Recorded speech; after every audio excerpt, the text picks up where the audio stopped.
meu vídeo de ontem falando sobre a participação do ministro da Economia, Paulo Guedes, no Globo News, eu dei alguns detalhes sobre o funcionamento das empresas e principalmente como funciona o lucro e a precificação delas no mercado acionário, ou seja, na bolsa de valores. Só que como esse assunto ficou muito para o final do vídeo e para evitar que o vídeo se alongasse, eu acabei acelerando um pouco e essa explicação pode não ter ficado muito clara para algumas pessoas. Então eu gostaria de voltar aqui hoje para explicar com um pouco mais de calma como que é esse tipo de funcionamento e por que eu considero que essa fala do Paulo Guedes de que a retirada de direitos trabalhistas vai reduzir o desemprego, vai gerar mais empregos, vai gerar investimentos para as empresas. Essa parte que vai atrair investimentos é uma parte verdadeira, só que não é da forma como muitas pessoas estão esperando, estão acreditando que vai ocorrer. Mas vamos lá. Basicamente, as empresas elas servem para dar lucro. Empresa existe para dar lucro. Você pode aí ter outras definições de empresas, de propósitos de empresas, mas basicamente a empresa ela serve para dar lucro. E como que você calcula o lucro de uma empresa? Você vai pegar as receitas dessa empresa, ou seja, o quanto essa empresa ganhou, e vai subtrair e vai remover os custos daquela empresa. Então você vai pegar, por exemplo, se a empresa teve uma receita de R$ 20 e um custo de R$ 5, você vai pegar 20 menos 5 e vai ter ali que a empresa teve um lucro de R$ 15. E as empresas elas podem aumentar esse lucro de duas formas. A primeira delas é reduzindo os seus custos. Quanto mais reduzir os custos, mesmo você mantendo a sua receita, você consegue aumentar o seu lucro. Só que a outra forma, que é a forma, podemos dizer assim, mais viável de você aumentar o seu lucro é aumentando a sua receita, ou seja, vendendo mais. Só que para que eu venda mais produtos, eu preciso fazer investimentos, seja ele qualquer tipo de investimento. Investimento em marketing, investimento em maquinário, investimento em pessoas, enfim, em uma nova unidade, para que você possa vender mais. Então eu só vou fazer investimento se eu tiver no meu horizonte uma perspectiva de vender mais produtos, de ter um retorno sobre esse investimento. Então eu faço um investimento em marketing, por exemplo, em propaganda, porque eu tenho a intenção, eu espero, eu tenho perspectiva de que aquele valor que eu estou investindo em marketing, aqueles, por exemplo, sei lá, R$ 100, vão me trazer um retorno de pelo menos em vendas aí de pelo menos R$ 101, porque aí eu pago aquele meu investimento e ainda tenho ali R$ 1 de lucro. Então eu só faço investimentos se eu tenho perspectiva de receber o retorno sobre esse investimento, ou seja, esse investimento vai me gerar mais dinheiro do que a quantidade que eu coloquei. Então se eu investir R$ 100 em qualquer coisa, eu espero que aquele investimento me renda pelo menos pelo menos um pouquinho mais do que aquele valor que eu investi. Então o que acontece? Se eu quero que haja uma expansão, se eu quero que aumente meu lucro, eu preciso basicamente investir na minha empresa. Só que para eu aumentar a receita, eu preciso ter clientes, eu preciso ter mais gente vendendo, mais gente comprando, desculpe. E aí que está o grande problema da fala do Paulo Guedes sobre geração de empregos. Para eu gerar empregos, para eu investir em aumento de receita, eu preciso ter perspectiva de mais clientes, de pessoas comprando. Se eu não tiver perspectivas de mais pessoas comprando meu produto, eu não vou fazer esse investimento. E até eu falei sobre o McDonald's. O McDonald's ele é uma empresa muito grande, é uma empresa global, uma empresa mundial, tem em diversas cidades no Brasil, mas não tem em todas as cidades do Brasil. Se eu colocar essa mesma lógica no McDonald's de que a empresa ela serve, ela existe para dar lucro para o seu dono, então o McDonald's ele existe também para dar lucro para os seus donos, para os seus acionistas. Para o McDonald's aumentar o seu lucro, seria interessante então ele ter unidades em todas as cidades brasileiras. Porque assim, em todas as cidades brasileiras, o McDonald's vai vender mais hambúrgueres e assim ele consegue aumentar o lucro, certo? Só que o McDonald's não está em todas as cidades do Brasil. E por que o McDonald's não está em todas as cidades do Brasil? Porque ele não tem mercado consumidor em todas as cidades brasileiras. Se ele tivesse, com certeza ele estaria em todas as cidades, porque assim ele conseguiria vender mais hambúrgueres, mais lanches e assim ele iria aumentar o seu faturamento.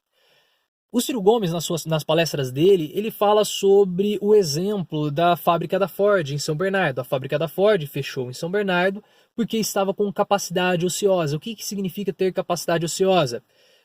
vamos supor que a fábrica ela consegue produzir 100 carros. Mas em um determinado período ela só está produzindo 50 carros. Então ela só está utilizando 50% da capacidade. Aqueles outros 50 carros que ela poderia produzir, ela não está produzindo. E por que ela não está produzindo? Porque não tem mercado consumidor. Então, se não tem mercado consumidor, eu não estou produzindo, eu não estou utilizando toda a minha capacidade, então eu não estou tendo os lucros que eu gostaria de ter. E até mesmo posso estar tendo prejuízo. Então, eu opto por fechar essa fábrica. E aí que está a grande questão do Paulo Guedes. Com a retirada, com a reforma da Previdência, e você pode falar assim, tudo bem, vamos continuar. Com a reforma da Previdência, você vai ter uma redução nos custos com funcionários das empresas, que foi também a desculpa dada para a reforma trabalhista do Michel Temer, que com a reforma trabalhista haveriam menos custos trabalhistas para as empresas e aí elas poderiam contratar mais pessoas, só que isso é falso, e o mesmo argumento é utilizado para a reforma da Previdência e também é um argumento falso. Vamos supor o seguinte, a empresa ela tem uma receita, ou seja, ela vende R$30. E ela tem um custo por funcionário de R$20. Ou seja, ela tem o salário do funcionário de R$10, mais R$10 de encargos trabalhistas. Então eu pego a minha receita, que é de 30, e subtraio com aquele meu custo com funcionário de R$20. E aí eu tenho um lucro de R$10. Vamos supor, então, agora com a reforma trabalhista, com a reforma da Previdência do Paulo Guedes, caia os custos com funcionários das empresas. Então aquele custo com funcionário que era R$10 de salário e 20 de custos trabalhistas, vamos supor que ele caia para R$15, caia para R$5, né? Então eu vou ter R$10 de salário e R$10 de salário e R$5 de custos trabalhistas. Então eu vou ter R$30 de receita e eu vou ter R$15 de custo. Eu vou subtrair esses R$15 de custos dos meus R$30 da receita e agora eu tenho R$15 de lucro. Então eu estou tendo mais lucro com a redução dos meus encargos trabalhistas. Eu não necessariamente estou tendo mais lucro com a expansão do meu mercado. E aí o que acontece? O Paulo Guedes ele está falando que as empresas com essa redução de custos elas vão investir. Só que isso é falacioso. É falso, porque eu só vou investir se eu tiver perspectiva de retorno desse meu lucro. Se eu não tiver desse meu investimento, se eu não tiver retorno, eu não vou investir. E aí você pode falar assim, mas agora que as empresas elas estão tendo menos custos, elas vão ter mais dinheiro para investir. E as empresas, no atual momento da conjuntura do nosso país, da conjuntura econômica, elas não têm dinheiro. E esse argumento, ele está errado. Porque não necessariamente eu preciso ter capital próprio, ou seja, dinheiro próprio para investir. Eu posso ir ao banco e pegar um empréstimo e aí sim investir em uma nova unidade, investir em marketing, investir em equipamentos. Então, não necessariamente eu preciso ter dinheiro próprio para fazer meus investimentos. Eu posso ir e pegar empréstimo no banco, contanto que eu tenha perspectiva de aumento de retorno sobre aquele meu investimento. Então, quais são esses investimentos que vão vir? Esses investimentos que vão vir vão ser investimentos de fora, mas não para expansão de negócios, vão vir para o mercado especulativo. Porque se antes eu tinha, pegando aqui no meu exemplo, o lucro de R$20, de R$10 e agora eu tenho um lucro de R$15, as empresas elas estão aumentando a sua margem de lucro. Ao aumentarem a sua margem de lucro, elas são empresas mais lucrativas e aí há uma valorização do papel na bolsa de valores. Como aquela empresa está tendo mais lucros, ela vai pagar mais dividendos para os seus acionistas. Uma empresa com mais lucros, uma empresa com mais dividendos, ela se torna mais valiosa, ou seja, há uma valorização dos papéis daquela empresa. Se há uma valorização dos papéis, os investidores daquelas empresas, eles começam a ter mais dinheiro. E aí quando eu olho, mercado exterior, olho e vejo uma bolsa de valores crescendo, as empresas aumentando o seu lucro, uma perspectiva de valorização acionária, eu, investidor externo, venho e invisto nas empresas brasileiras. Mas não é um investimento, podemos dizer, em maquinário, em indústria, em expansão. A maioria desse investimento é em capital especulativo, é na bolsa de valores. Percebe então como que é a jogada?